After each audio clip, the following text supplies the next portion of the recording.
Hola grupo, buen día. La clase del día de hoy está dedicada a analizar una estrategia en particular de análisis cualitativo, debido a que encontré que bueno, varios de sus trabajos tienen como una aproximación más hacia el método cualitativo, ¿no? Como puede ser el manejo de la entrevista, de grupos focales, es decir, cuando hay como este principio en el cual nosotros como investigadores queremos hacer una exploración o queremos hacer una descripción de eventos que están ocurriendo al interior de una población, estamos ya trabajando directamente con la subjetividad de las personas, ¿no? En la clase pasada estábamos platicando acerca del paquete SPSS, que bueno, nos sirve para cuestiones de análisis de datos cuantitativos, los cuales pues son en su naturaleza numéricos y por ello pues se prestan a una gran cantidad de análisis estadístico. Pero ¿qué ocurre cuando si nuestro objetivo con investigación, más que hacer una generalización sobre algún tipo de circunstancia, nuestro plan o nuestro interés es conocer la subjetividad o el contenido de las experiencias que las personas viven, ¿no? Bajo esta condición existen varias teorías que tratan de analizar este aspecto de pues el cómo es que las personas pues la información que nos cuentan tiene como un propósito, como para ir hilando una historia, la cual es como el contenido de nuestra investigación, ¿no? El conocer el por qué, el cómo, qué es lo que se vive, más allá de que una persona nos llene como un formulario hecho a priori, es decir, con opciones de respuesta previamente planteadas por el investigador. Pues aquí lo que hacemos es tratar de hacer emerger todo aquello que es pues propio de la experiencia de vida, ¿no? Es más que llenar un formulario, es una plática, una entrevista o un grupo focal, un diálogo pues en el cual el investigador y la persona a quien entrevistamos, o llámese el investigado, pues van a tener esta interacción en la cual se van a generar un tipo de datos distinto y por ello son diferentes las estrategias de análisis. En este caso, yo en lo particular he utilizado una estrategia que se llama la teoría fundamentada, basada en los trabajos de Corbin y Strauss, que son investigadores, sociólogos, quienes buscaban cómo encontrar una manera de darle como un hilo o darle como cierta estructura, dado que, como saben, sobre todo para ellos que son norteamericanos, pues el paradigma positivista es como el dominante. Y entonces, en la época en la que ellos diseñaron esta modalidad de trabajo, que era alrededor de los años 60, la primera versión de esta, pues en esa época la metodología cualitativa necesitaba como demostrar ante el dominio positivista cuantitativo que era posible hacer una estructura y no únicamente como estar como platicando con las personas y poniendo lo que nos platicaron, ¿no?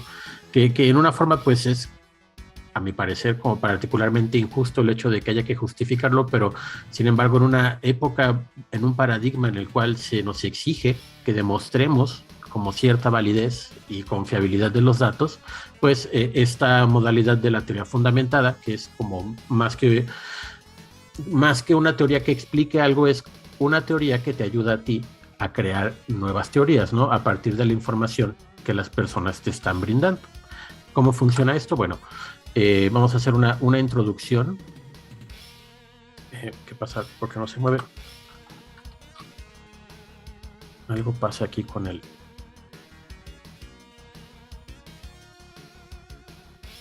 power.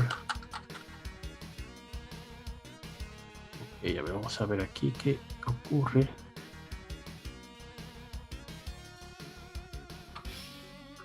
Ok, ahora sí ya.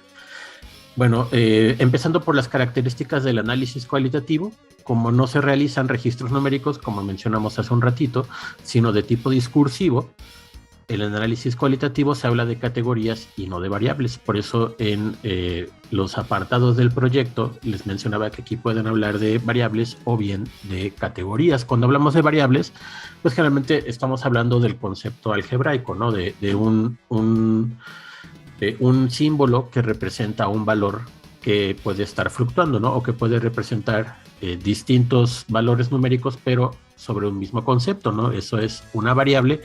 Una categoría es más bien como si habláramos de un recipiente o de un contenedor de información que tenga al menos un aspecto en común, ¿no? Como por ejemplo podemos asignar que si una variable pudiera ser el registro de temperatura, que es algo numérico y que va teniendo, dependiendo si hace frío o calor, va a subir o bajar. En este caso, cuando hablamos de una categoría es como si habláramos de un departamento, ¿no? Si hablamos de la temperatura, aquí hablaríamos de la percepción de la temperatura, ¿no?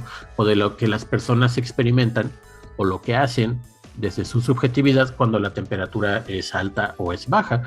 Es una diferencia que, digamos, conceptualmente están hablando de algo similar, pero representados por diferentes tipos de datos. Y bueno, en la investigación se hace como mucho hincapié en esto, porque cuando hablamos de una variable cualitativa, lo que estamos hablando es de lo que podría ser dentro de un cuestionario una pregunta abierta, ¿no? Pero una categoría va más allá de eso. Una categoría habla de una entrevista y de un trabajo previo, del análisis de un discurso que nos está explicando lo que la persona vivió alrededor del fenómeno.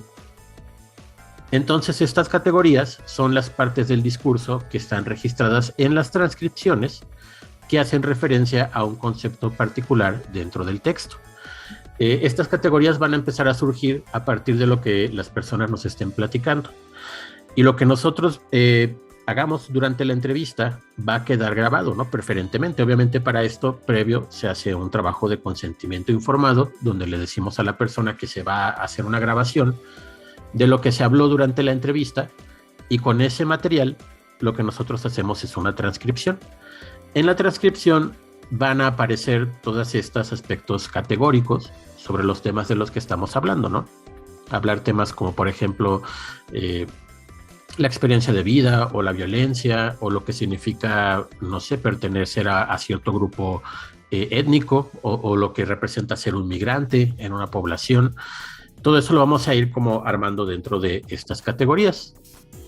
Por ejemplo, aquí tenemos un ejemplo de un pedazo de una entrevista en el cual pues la persona habla sobre su experiencia con algún tipo de síntoma. Aquí nos dice paciente, 2 puntos, porque es cuando hablamos de una transcripción de una entrevista se hace como si fuera un guión de teatro en el cual cada persona va a tener su intervención y va a decir quién mencionó ese aspecto durante qué momento de la entrevista.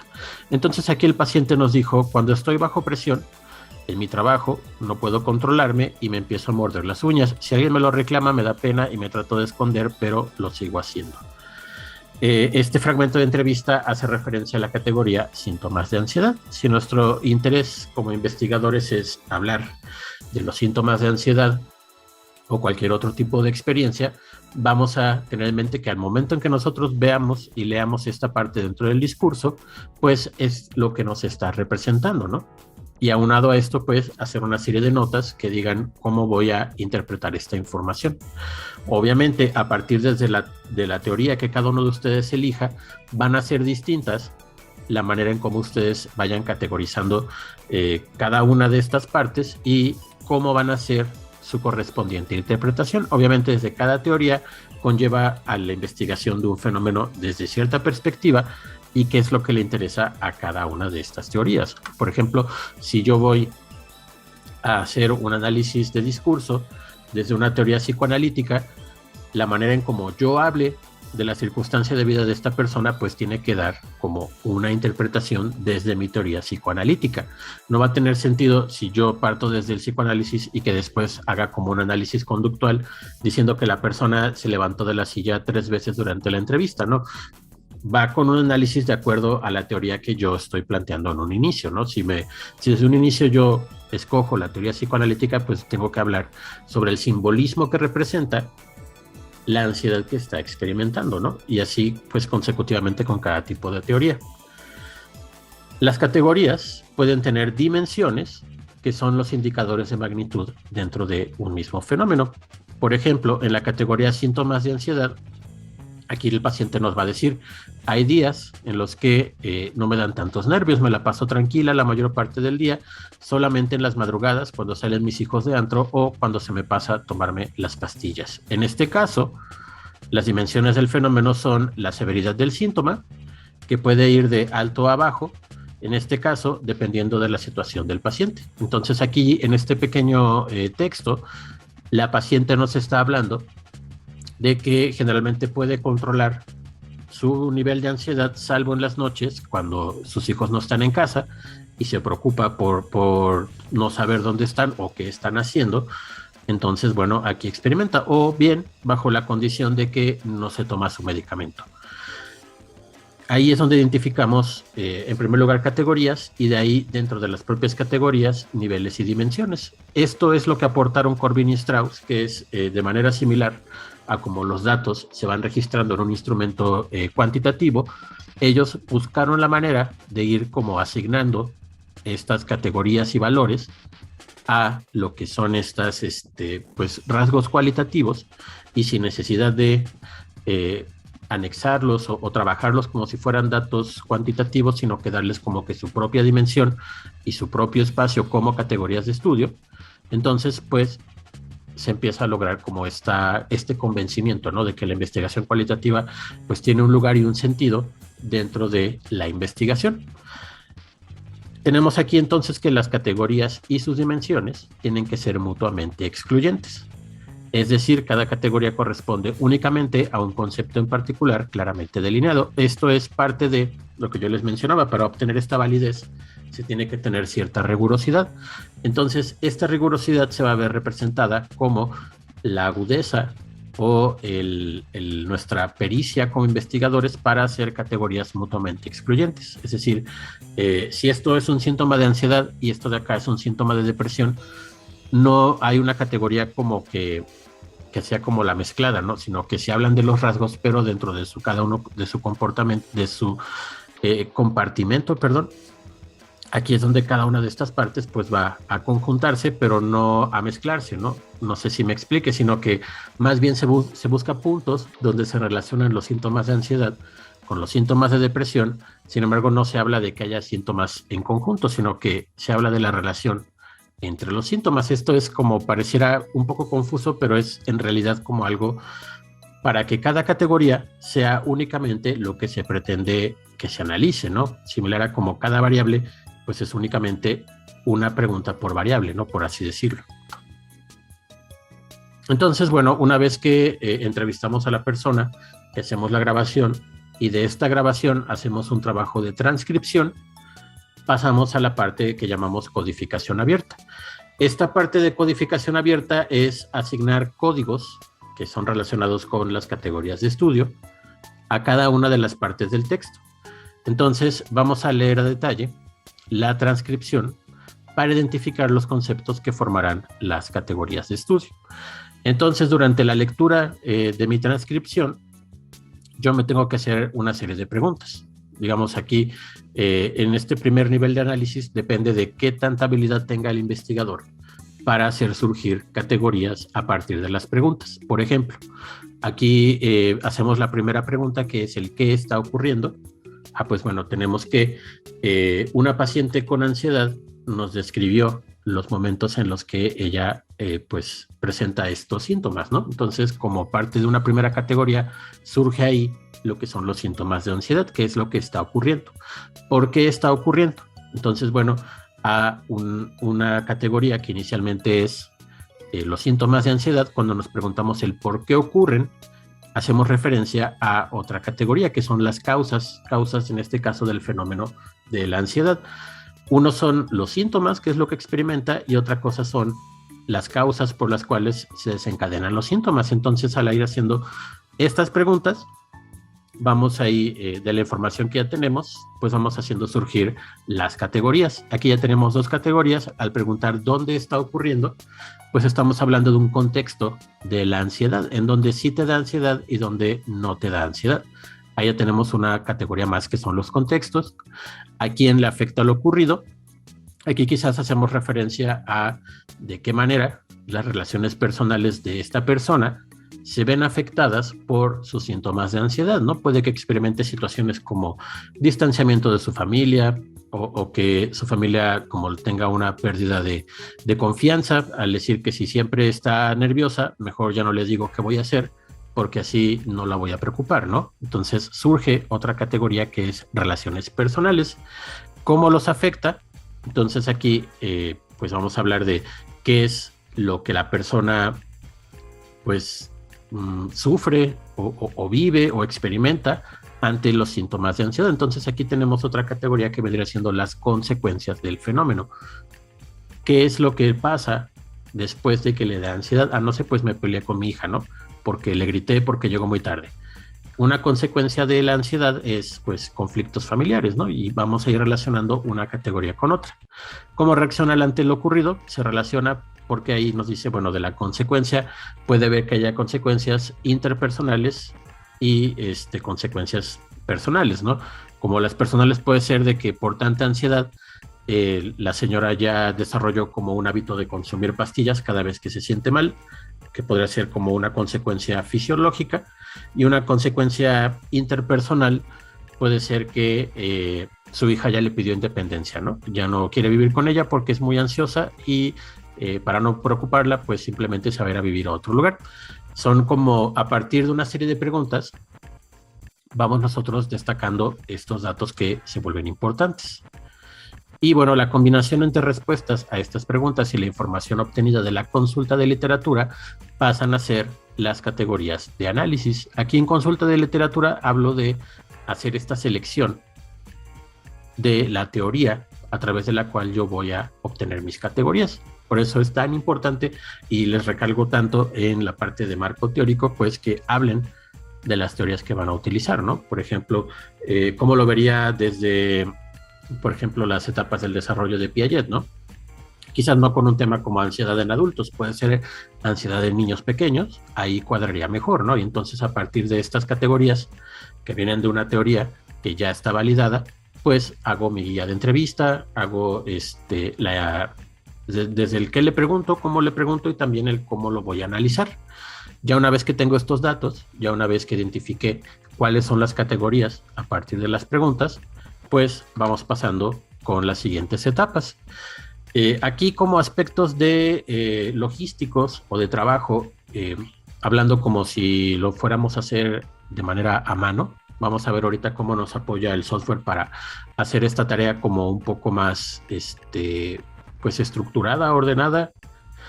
Pero bueno, inicialmente lo que se recomienda al momento de hacer un análisis es que se subrayen las partes del texto que representan a cada una de las categorías con un color en especial para identificarlas fácilmente durante el análisis.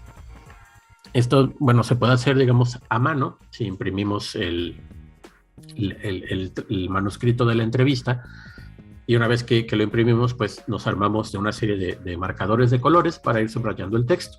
Se puede hacer también, digamos, en Word, de manera no tan, pues no tan rigurosa como lo haríamos con el paquete Atlas, pero se puede también, y ya lo tendrían que explicar dentro de su metodología, la paquetería que usaron y el motivo por el cual. Pero bueno, para esta primera etapa, que es como el llamado subrayado, es simplemente ir asignando la categoría, ¿no? A cada uno de los textos y darles como este punto de un significante. Entonces vamos a hablar de codificación. Cada sección del subrayado corresponde a un tema y cada uno de estos temas pues va a combinarse o va a significar algo dentro de una teoría. Entonces con los códigos lo que hacemos es abreviar las categorías dentro de un texto. En el caso del análisis, cada color va a representar a una categoría y se le asigna un código para identificarla dentro del análisis. Por ejemplo, aquí ya las que habíamos hablado de pues de la sintomatología que experimenta la señora del ejemplo, pues son síntomas de ansiedad, síntomas de psicopatología, puede ser neurosis o alguna otra, sentimiento de inferioridad, y bueno, les vamos asignando a cada uno un color y un código, que es esta manera como abreviarlo. En lugar de síntoma de ansiedad, pues SA, ¿no?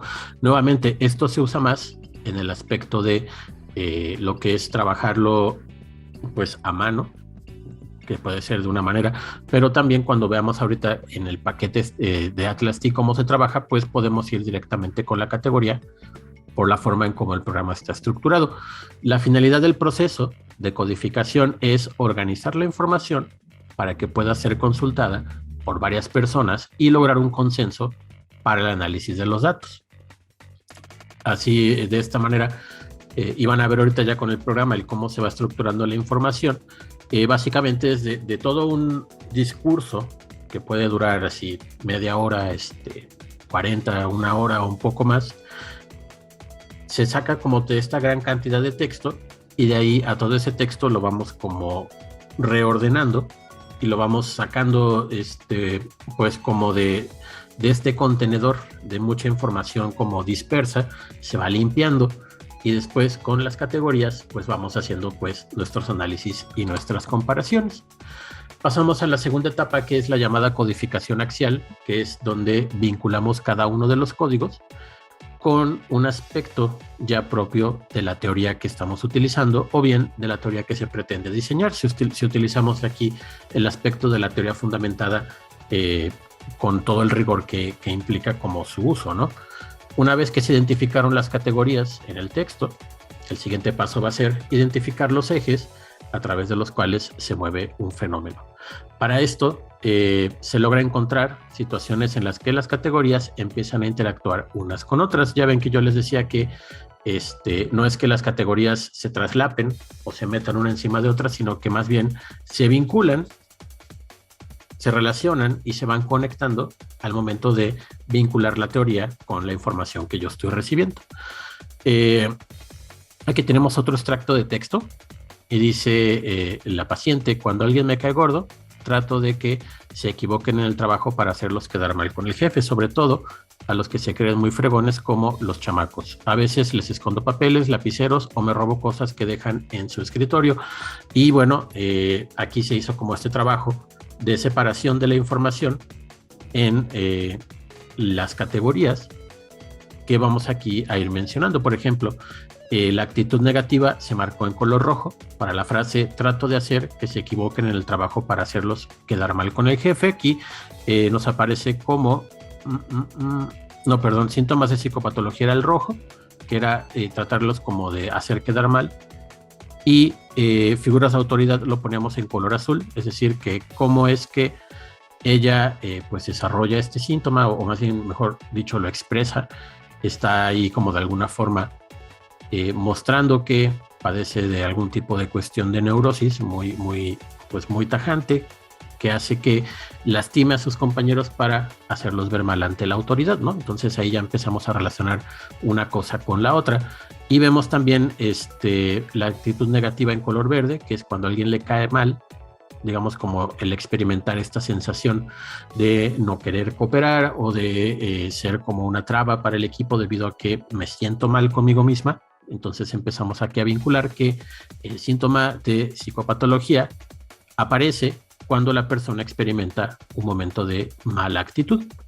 Y tenemos aquí en color púrpura el aspecto del sentimiento de inferioridad, que es sobre todo a los que se creen muy fregones como los chamacos, ¿no? Entonces ella misma hace como esta comparación con otro tipo de una persona más joven dentro del trabajo.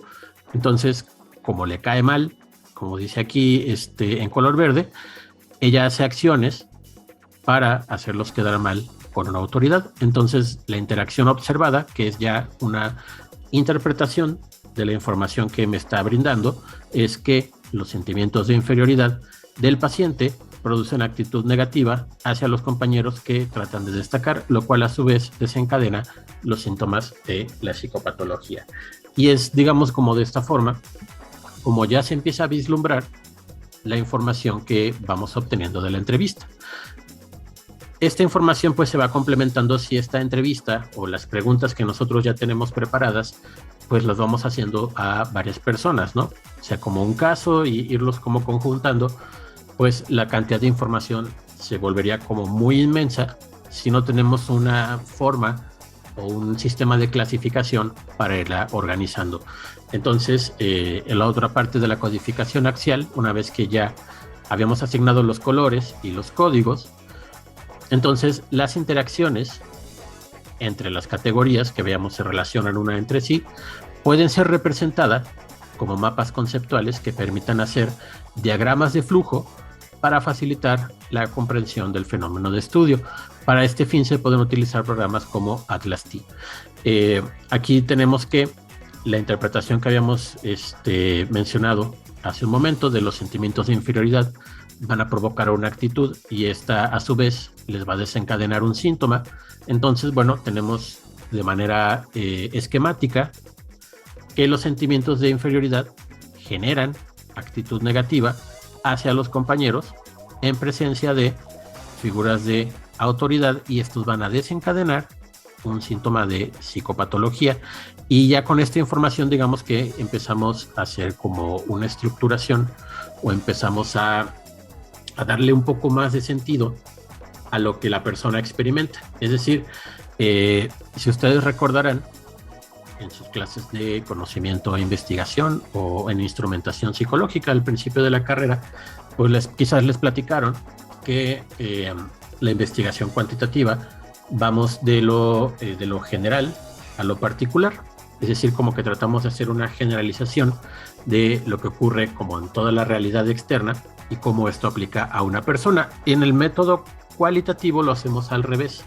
A partir de un caso o de un número reducido de casos, buscamos como la información clave que nos permita como asignar esto a un mayor número de personas. Es decir, si por decirlo, una muestra que aunque en información quali entrevistamos a pocos, pero de esos pocos obtenemos mucha información, eso nos va a ayudar a que podamos identificar rasgos en común que puedan aplicar a otras personas que vivan en condiciones similares, ¿no? Dígase en la misma comunidad o dígase pues en la misma región o que experimentan el mismo problema, etc., etc., ¿no? Entonces, en uno entrevistamos, digamos como que aplicamos instrumentos a muchas personas para obtener como este rasgo que se pueda generalizar como a casos particulares, y del otro lado tenemos casos particulares que nos ayudan a generalizar como a un marco más amplio. Entonces, bueno, es como un poco más ya cuestiones de filosofía de ciencia, pero nuevamente, dependiendo de la decisión que ustedes tomen como investigadores en su proyecto, es el cómo deben tomar en cuenta y sí interpretar esta información, pero al mismo tiempo también identificar el por qué lo hacen, ¿no? O desde qué postura lo están haciendo. Por eso es que se les pide que hagan un marco teórico y una sección de metodología que tiene que, idealmente, tener una congruencia para que digan, este tema es viable con esta teoría que tú elegiste y este método que tú has elegido para realizarlo, pues de la manera en como tú lo planteas, ¿no? Llámese una investigación o una intervención. En ambos casos les puede ayudar, pues, este tipo de investigación. Pasando al tercer paso del proceso de codificación, pues en uno tenemos como la organización del qué pasa, o sea, como ir encadenando los hechos, y aquí ya utilizamos los fundamentos, o mejor dicho, los constructos particulares de la teoría fundamentada, que ya les mencionaba hace un momento. Es como una forma, como digamos una estructura o un boceto, incluso podríamos decir que un machote, en el que la teoría nos dice, si tú quieres como explicar, es decir, como aquí explicar es lo que mencionan ellos como generar teoría, es decir, como generar un argumento que se pueda poner dentro de un marco teórico, lo que tú tienes que hacer es encontrar en la información que tú ya, de tus entrevistas o de tus grupos focales, estos aspectos que son como comunes a todos los fenómenos que puedan ocurrir dentro del campo de la interacción humana, ¿no? El primero de ellos son condiciones, es decir, qué es lo que se requiere para que se genere un fenómeno. En segundo lugar, qué contextos, en qué lugares o bajo qué circunstancias se dan los fenómenos de estudio. En tercer lugar, tenemos a las interacciones, es decir, cómo el fenómeno de estudio afecta a la persona. Y por último, cómo es que estas interacciones o conllevan a una consecuencia para la persona que las experimentó. Entonces, aquí volvemos a ordenar la información que ya habíamos sacado del caso anterior y vemos que los sentimientos de inferioridad y la actitud negativa son condiciones o circunstancias que se requieren para que el fenómeno ocurra, que es aquí lo que veíamos de las síntomas de patología o este sentimiento de inferioridad que la persona sentía cuando veía a sus compañeros y que el jefe los aplaudía o algo, entonces él trataba como de hacer algo negativo, ¿no? Entonces el contexto en el que se produce el fenómeno es que estén dentro del lugar de trabajo y que haya figuras de autoridad. Quizás en otro contexto el fenómeno no ocurra, ¿no? Fuera del trabajo, este individuo pues no le presenta mayor problema a los compañeros, ¿no? Simplemente los ignora, pero en el lugar de trabajo y en presencia del jefe, pues le produce como todo este sentimiento de psicopatología, que aquí lo categorizamos como interacciones del fenómeno de estudio y las personas. Estos síntomas van a desencadenar en una serie de hechos que son lo que veíamos, ¿no? De que les escondía cosas o que los trataba mal o que les buscaba cómo hacerlos ver mal ante el jefe. Entonces, como consecuencia de esta interacción, aparecen sentimientos de inferioridad y como consecuencia, digamos, factual o conductual, pues los compañeros van a expresar un rechazo en el paciente, ¿no? Y se vuelve un ciclo, entonces lo rechazan, él se vuelve otra vez negativo, la negatividad lo vuelve a portarse pues de una manera como bastante grosera o bastante estorbosa, por así decirlo, y bueno, se va generando todo esto, ¿no? Entonces tratamos de darle una explicación a lo que está ocurriendo a partir de la propia información que nos dio la persona. Aquí es por esto que en la entrevista, para ser válida o para hacer válido el trabajo de investigación cualitativo, pues requerimos de hacer algún tipo de triangulación para validar que lo que nos están diciendo es real, ¿no? O que ocurre o que no es simplemente una invención de la persona. Entonces, aquí lo que se procura es como tener esta rigurosidad de que si vamos a entrevistar a personas que tengan ciertas condiciones, que tratemos de ser más o menos constantes con las preguntas que les hacemos. Y si las personas nos responden aspectos en común o similares, o que digan, bueno, experimentan el fenómeno con partes que se comparten o están como en común, significa entonces que la información que yo estoy como extrayendo es verídica porque aplica a un mayor número de personas. Después de esto, vamos a elaborar el reporte de investigación. El reporte de investigación es el texto en el que se depositan los resultados del análisis cualitativo. Se presenta en forma narrativa en la que se tienen que tocar los siguientes puntos. Primero, una descripción del fenómeno o del problema de estudio. Segundo, las características de la población de estudio y cómo se ven afectadas por el fenómeno. También tiene que haber citas acerca del discurso de la población y de cómo se vinculan con el fenómeno de estudio. Se tiene que mencionar las condiciones en las que se realizaron las entrevistas y la disposición que tenía el sujeto al momento en el que se le realizó. Describir a detalle la experiencia personal de la población de estudio con el fenómeno, procurando hacer énfasis en la subjetividad, es decir, qué rasgos de personalidad tienen, qué estado de ánimo, qué relaciones familiares, etc. También utilizar literatura para respaldar las interpretaciones del investigador, y es aquí donde decimos, de acuerdo a la teoría la cual ustedes hayan elegido para hacer este trabajo, explicar desde esos puntos teóricos el fenómeno que ustedes pues están registrando a partir de estas entrevistas. El valor de la investigación cualitativa reside en la calidad de sus descripciones y en el reflejo fiel de la situación que la población vive. Por esta razón es que se les pregunta si están conformes con lo que se les dijo en la entrevista. Esta es otra forma de validar un trabajo cualitativo, es que les enseñamos este reporte.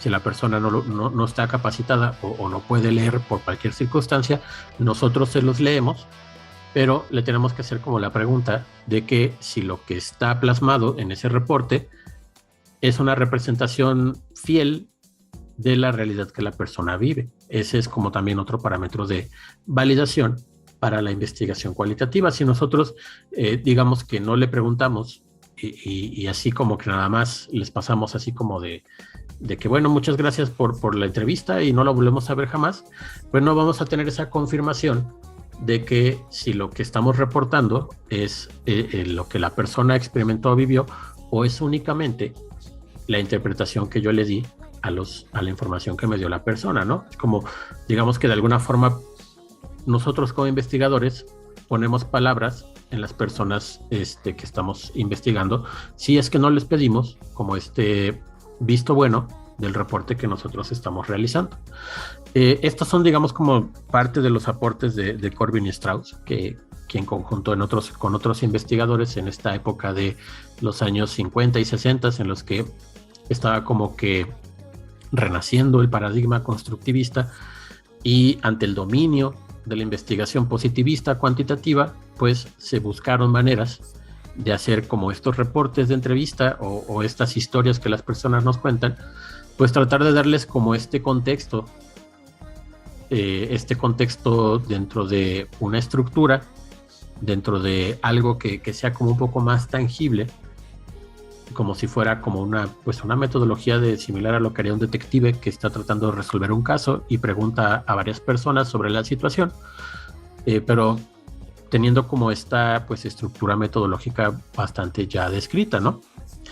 Gracias a estos trabajos en su momento, pues en la actualidad ya tenemos como maneras apoyadas por la tecnología para poder hacer pues este trabajo de investigación cualitativa. Les voy a mostrar aquí lo que vendría siendo el reporte ya completo. Por aquí lo teníamos.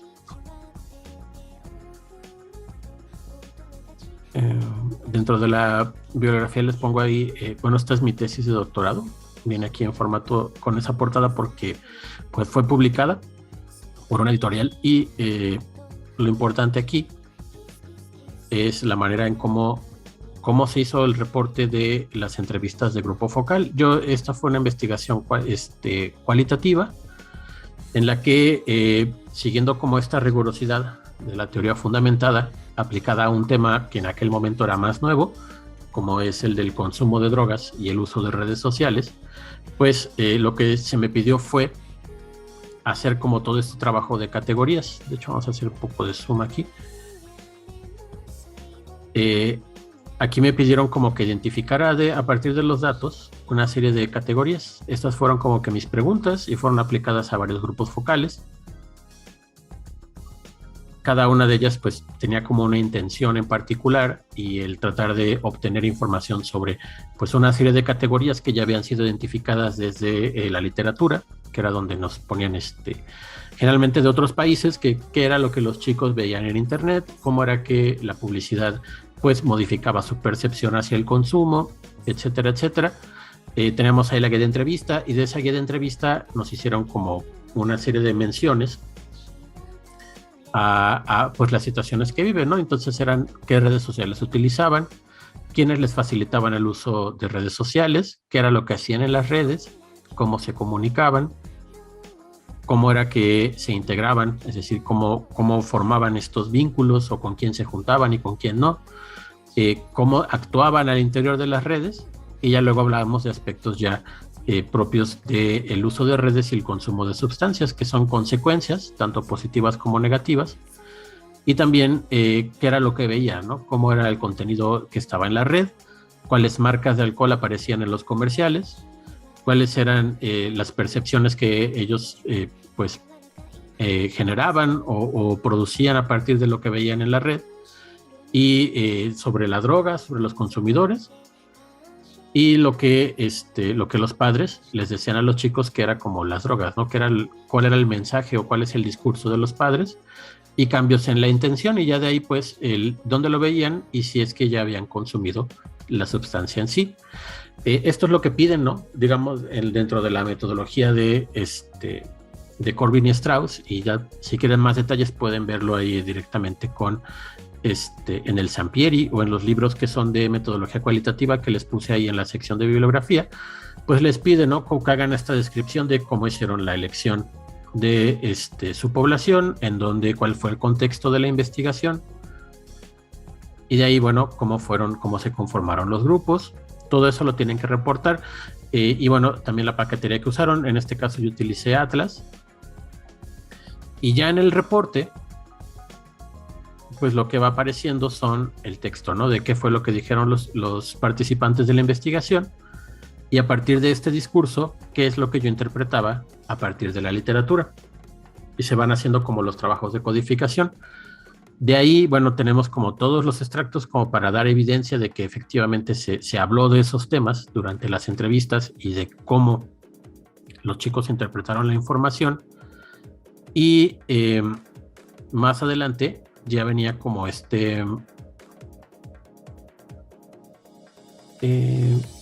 aquí los diagramas, ¿no? Que era lo que yo les mencionaba, cómo es que va el fenómeno, cómo se va desencadenando, cómo el fenómeno va produciendo pues ciertas percepciones o va haciendo algún cambio en la forma en cómo las personas se comportan o en qué actitudes toman hacia ciertos fenómenos. Y aquí fue donde yo fui acomodando cada una de las categorías de qué es lo que se necesita, ¿no? Para que una persona o un joven, en este caso, un adolescente de 15 a 18 años, cambie su percepción hacia el consumo de sustancias. Entonces tiene que haber personas que le den acceso a la red, tiene que tener integración con personas que sean consumidores y que suban contenido relacionado al uso de sustancias, llámese publicidad o memes o fotos de fiestas, etc., etc., y era lo que aquí se pone. Y esto va a hacer como cierta modificación en la percepción hacia el consumo de alcohol o marihuana, y también modifica su percepción hacia los consumidores y hacia el propio contenido que se sube, ¿no? Puede ser que les agrade o puede ser que les desagrade, dependiendo también pues de las circunstancias de vida de cada uno de los estudiantes. Y ya de ahí, bueno, generé como que mi reporte final, las limitaciones del estudio, y con eso, bueno, uno va a ir concluyendo pues el trabajo de investigación. ¿Cómo hice yo para ir como clasificando toda esta información? Bueno, utilicé el programa Atlas-T. Este programa Atlas-T es pues más que nada un organizador de información. Por organizador me refiero a que nos puede dar como una serie de metadatos para decir, este extracto de información me lo dio una persona en tal lugar, a tal hora, y su intervención fue sobre este tema, ¿no? Y ya ponen ahí el texto. Actualmente ya van, creo que en la versión 20, 21 o 22.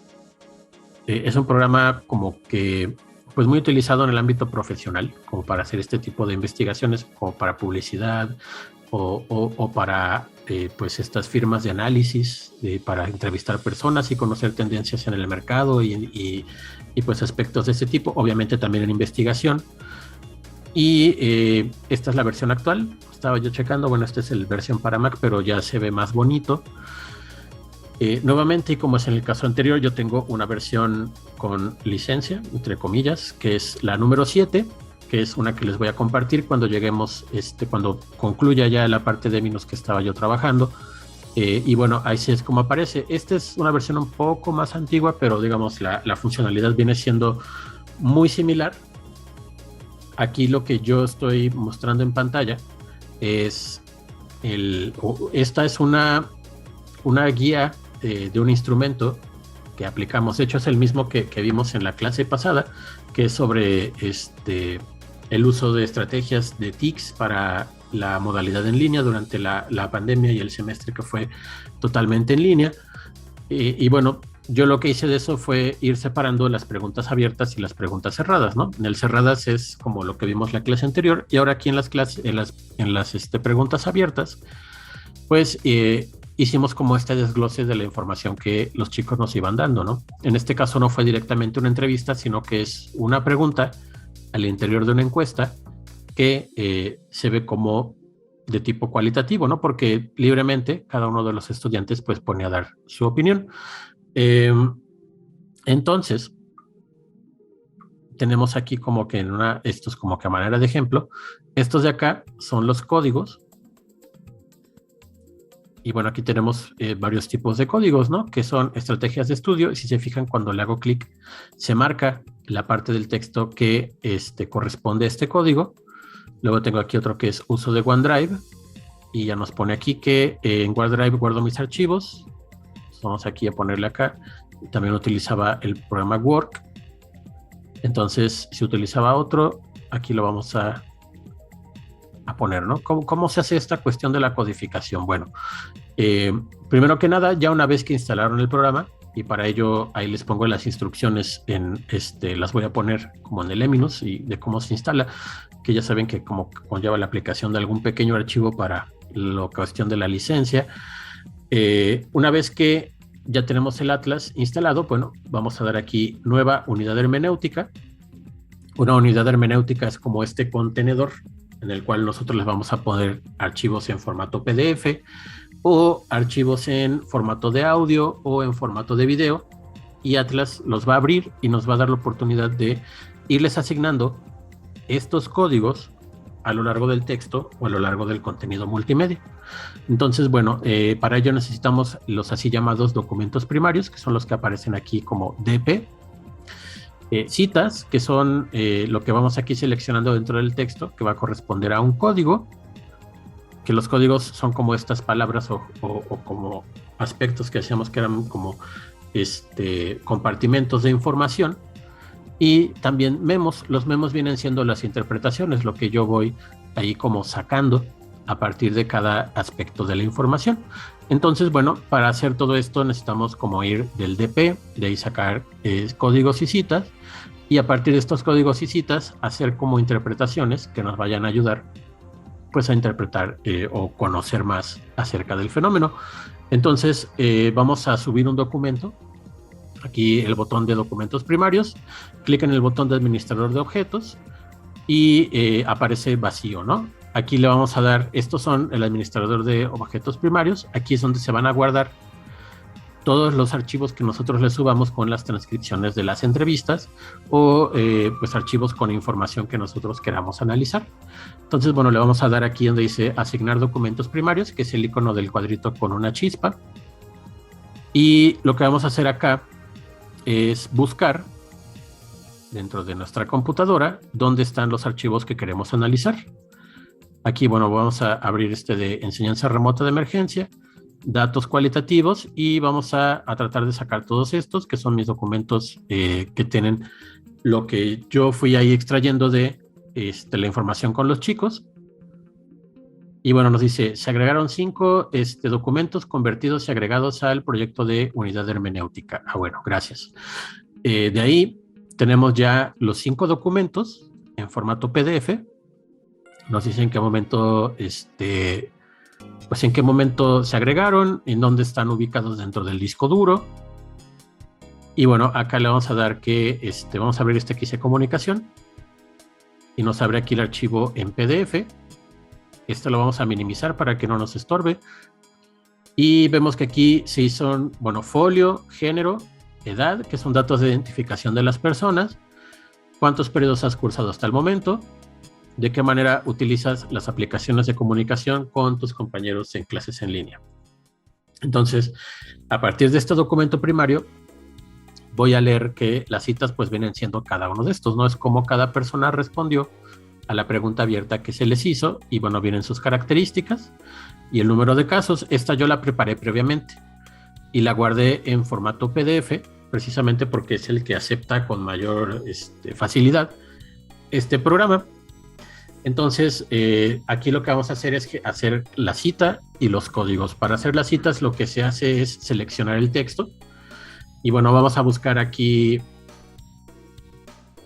algunos aspectos como para decir como qué categorías o qué códigos podemos asignar a este texto. Y nos dice aquí una persona de género femenino que va en tercer o cuarto periodo y dice, me comunicaba con ellos mayormente por WhatsApp para realizar trabajos, utilizábamos Google Form, Canva, entre otros. Entonces, bueno, a mí me parece que está hablando de 2 temas. El primero de ellos es comunicación por WhatsApp y Teams.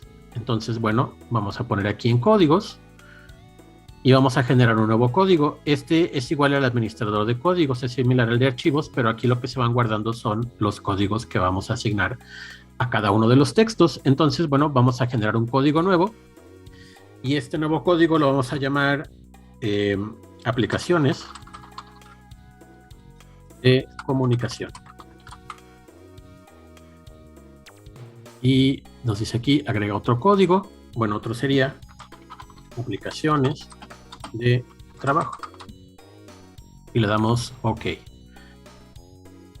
Y comunicación desde que es aquí, que es el WhatsApp. Entonces aquí tomamos y arrastramos y soltamos. Y cuando hacemos eso, se asigna a este extracto de código de texto, se le asigna un código y similarmente vamos a hacer aquí otro, ¿no? Y ya le ponemos, igualmente nos dice que, bueno, esta es una aplicación para trabajar, Google Form, Canva, entre otros. Entonces aquí lo ponemos, aplicaciones de comunicación y aplicaciones de trabajo. Y como se fijan, a cada fragmento del texto nos indica dónde empieza, dónde termina, qué código se le fue asignado y qué otros códigos están dentro de la misma línea. Podemos hacer también que haya, pues, como uno que abarque quizás un poco más. Por ejemplo, si esto lo hacemos más grande, pues así lo va extendiendo, ¿no? Y bueno, eso es como el trabajo inicial, que es como el asignar códigos a las partes del texto. Y bueno, se preguntarán, ¿para qué sirve todo esto, no? ¿Qué utilidad tiene dentro de mi investigación el estarle como poniendo a cada pedazo un código, ¿no?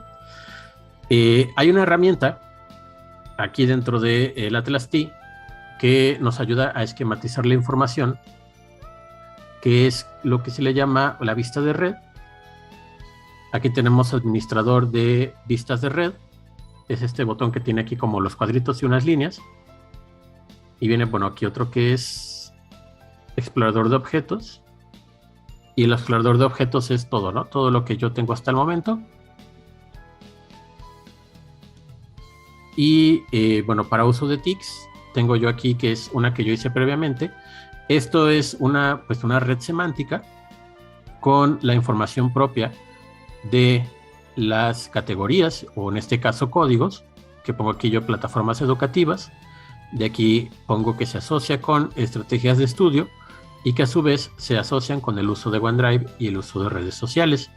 Estos de acá que aparecen en color amarillo, con unas como destellos, son los códigos, y las citas son estos que aparecen aquí, ¿no? Nos dice en qué documento y en qué línea aparece pues cada uno de estos elementos, ¿no? Que es básicamente una forma gráfica de representar la información que tengo aquí en la ventana anterior. Es decir, aquí donde voy codificando y les voy agregando a cada uno de los participantes una serie de códigos por el tipo de discurso que ellos exponen. Y nos dice aquí, mira, considero que utilicé de la mejor manera que pude para guardar mis trabajos, para guardar materiales proporcionados por los docentes y buscar nueva información, etcétera, ¿no? Entonces, bueno, a esta información le voy a asignar otro código que sea estrategias de estudio, se lo pongo, ¿no? Y nos va sacando aquí un indicador de cuántas veces ha aparecido el código dentro de nuestro documento primario. Y bueno, aquí casi todos son como en referencia a estrategias de estudio, que dice que utilizó carpetas digitales para guardar algunos trabajos y tareas. Ah, bueno, entonces eso también es pues una estrategia de estudio. Y lo vamos aquí asignando. Y así con todos los documentos, ¿no? Esto es el primer trabajo de codificación. La segunda parte es aquí donde les digo lo de la red semántica. Y a manera de ejemplo, vamos a hacer aquí, no cerrar, minimizar. Vamos a hacer otra red de prueba. Le di ahí en el botón de nuevo, le doy OK, abro, y aquí me va saliendo pues así como un en blanco, una hoja, donde yo voy a ir como poniendo la información a partir de mis códigos y mis citas. Entonces, bueno, yo puedo ir como aquí arrastrando mis estrategias de estudio, la plataforma educativa, el uso de Drive. Aquí ya aparecen como vinculados porque yo ya había hecho previamente ese trabajo de vinculación, pero ahorita vemos cómo se va haciendo.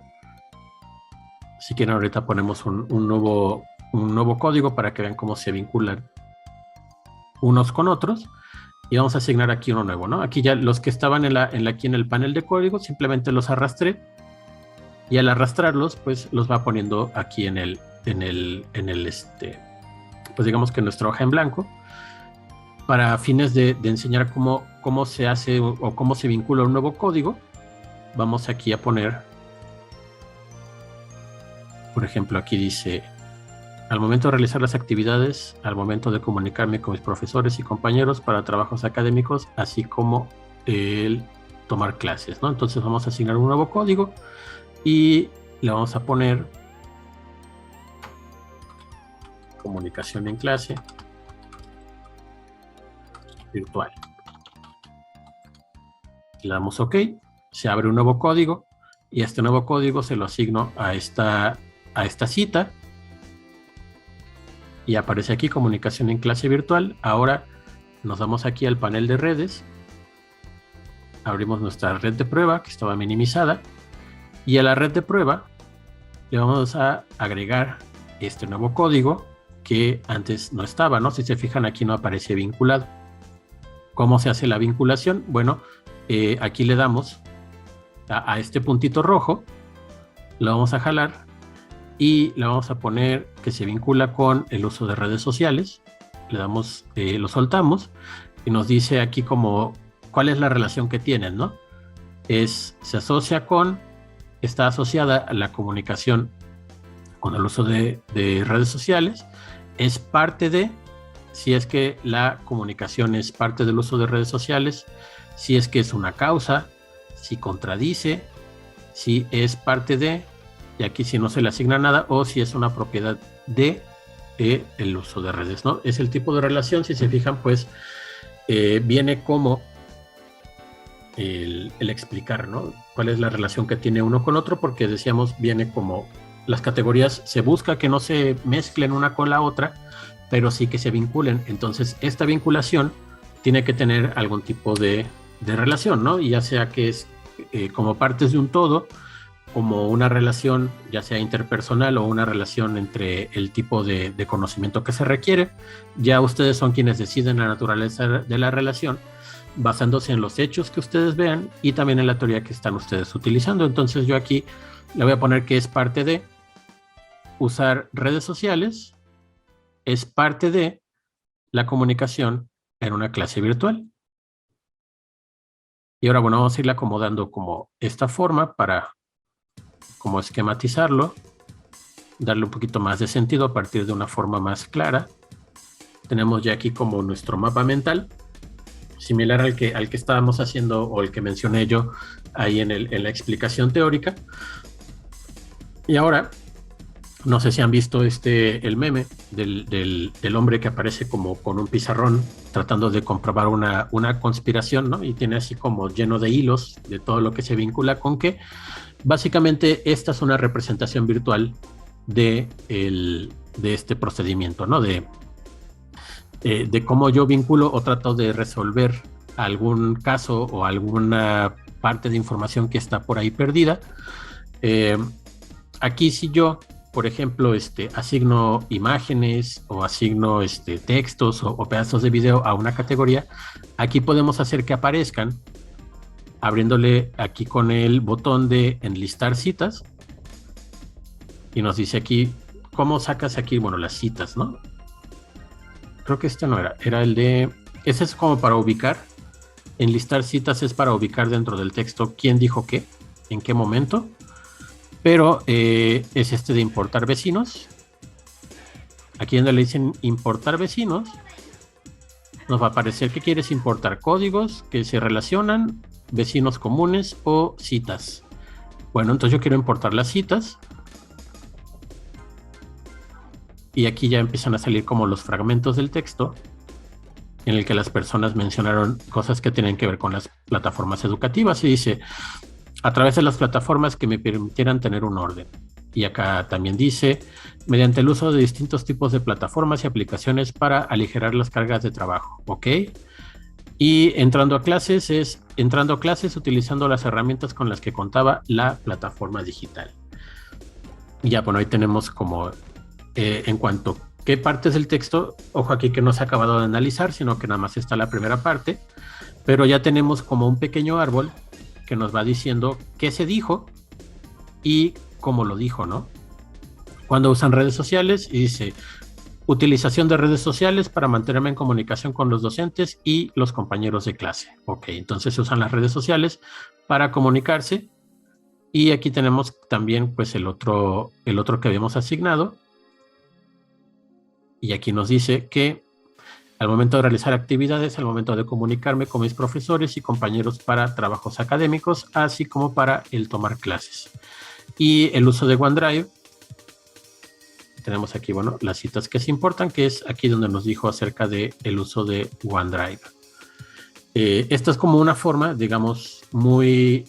Esta es una red muy sencilla. Obviamente, conforme vamos avanzando en la codificación y en el análisis de la información, pues se va haciendo más compleja. Ojo aquí que Atlas-T en sí mismo no es no es como digamos que nos va a decir cómo se relaciona todo y cómo se interpreta, ¿no? Porque no tiene como esa función, no es como inteligencia artificial que nos indique el cómo están las cosas, sino más bien es un organizador de información, como podemos ver aquí, ¿no? Primero obtenemos nuestra transcripción, importamos la transcripción aquí al documento, le vamos asignando a los códigos a partir de la teoría que nosotros estemos seleccionando. Aquí en este caso son más que nada como para identificar qué es lo más utilizado dentro de su uso de la tecnología con las clases. Y bueno, nos abre como el documento primario, las citas, el código, y ahora vamos a ver este aspecto del memo.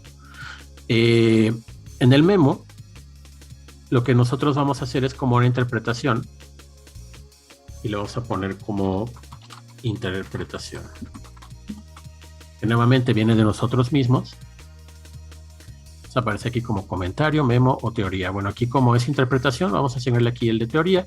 Nos abre aquí como un panel chiquito similar a lo que es pues algo parecido a Word, obviamente mucho más sencillo, pero a partir de la información que yo voy sacando, pues me doy cuenta que, y ponemos, ¿no? Me doy cuenta que los estudiantes utilizan la plataforma educativa para consultar información sobre la clase, pero o más bien utilizan redes sociales para comunicarse con sus profesores y sus compañeros.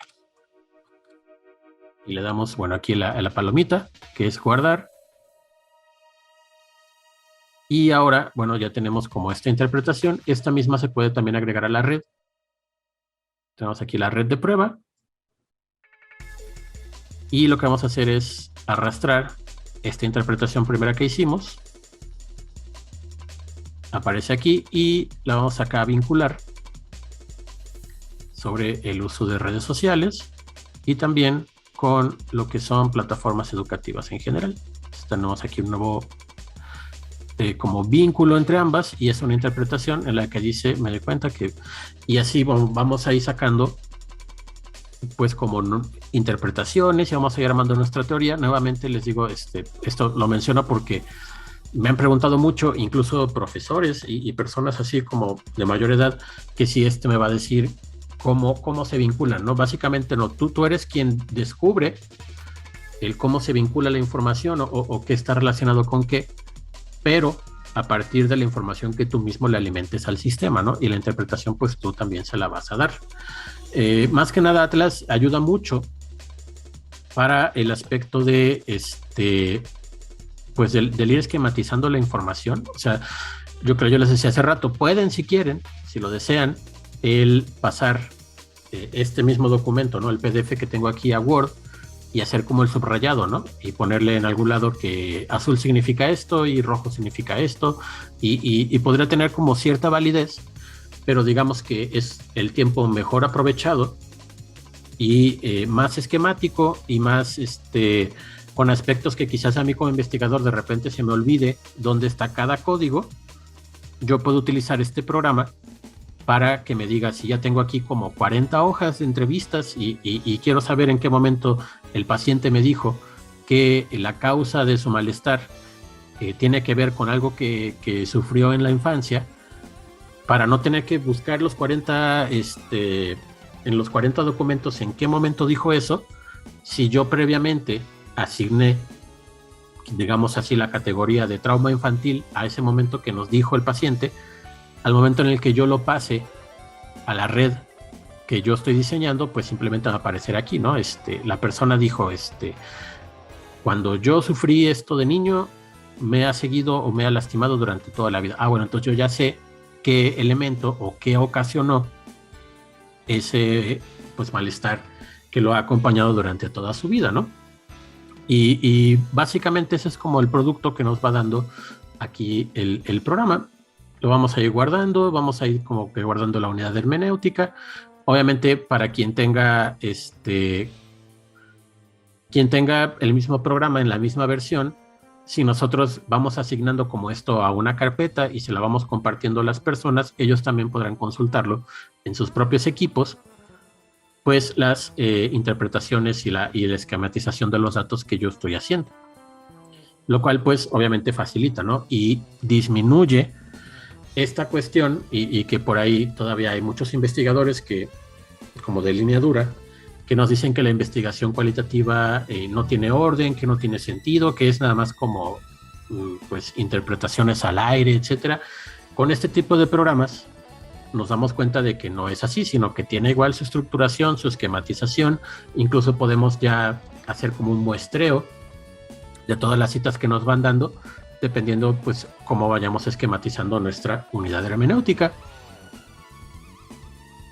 Y bueno, yo creo que eso de mi parte es como lo que les puedo yo enseñar como introducción al uso de este programa. Es, digamos, la capa igual más sencilla. Si ustedes optan por incluir investigación cualitativa en sus, pues ahora sí que en sus proyectos de investigación o de intervención, pues les pido que por ahí chequen si les podría ser útil el Atlas T. Yo creo que sí, porque les digo, es una forma muy sencilla de esquematizar y de organizar la información. Otros programas se puede hacer, el Sotero, el Node, hay varios, ¿no? Pero yo personalmente me inclino por este porque pues es bastante amigable, la verdad. O sea, si se fijan por ahí, el SPSS es un poco más áspero con la cuestión de convertir las variables y todo eso, pero básicamente, si uno tiene sus archivos en PDF o en MP4 o en MP3, el programa los acepta sin dar mayor queja, y uno puede irles ahí como asignando este valor, ¿no? Categórico, y ir esquematizando. Incluso al momento de las entrevistas o de los videos, le podemos poner marcas de tiempo para saber en qué momento van ocurriendo estos cambios en el discurso de las personas. Pero bueno, ya en próximos días voy a subirles la actualización al Eminus acerca del uso y el video de esta clase. Y bueno, los escucho, no sé si tengan algún comentario o alguna consideración.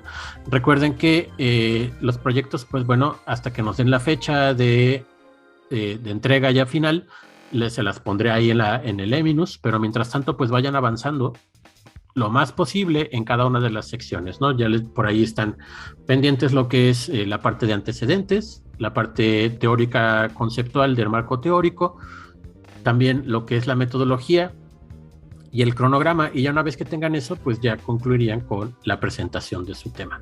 Entonces, bueno, dicho eso, les paso el micrófono a ustedes y escucho cualquier duda o comentario sobre la clase de hoy.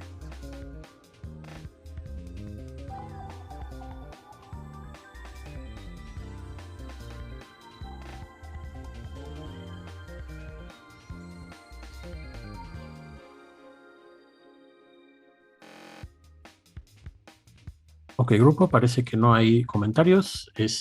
Pues bueno, estén pendientes ahí al Levinus, subiré la información y ya cualquier cosa, ya saben, pueden contactar. Ya están ahí abiertos los horarios para la asesoría de esta semana. Por favor, pues ahí para ver sus avances, si tienen dudas, si tienen cualquier tipo de, o se han atorado en algo, por favor consúlteme, para eso estoy. Y bueno, dicho eso, me despido por hoy y nos estamos viendo en las asesorías o en la siguiente semana en la clase teórica. Muchas gracias a Gracias, todos. profe. Gracias.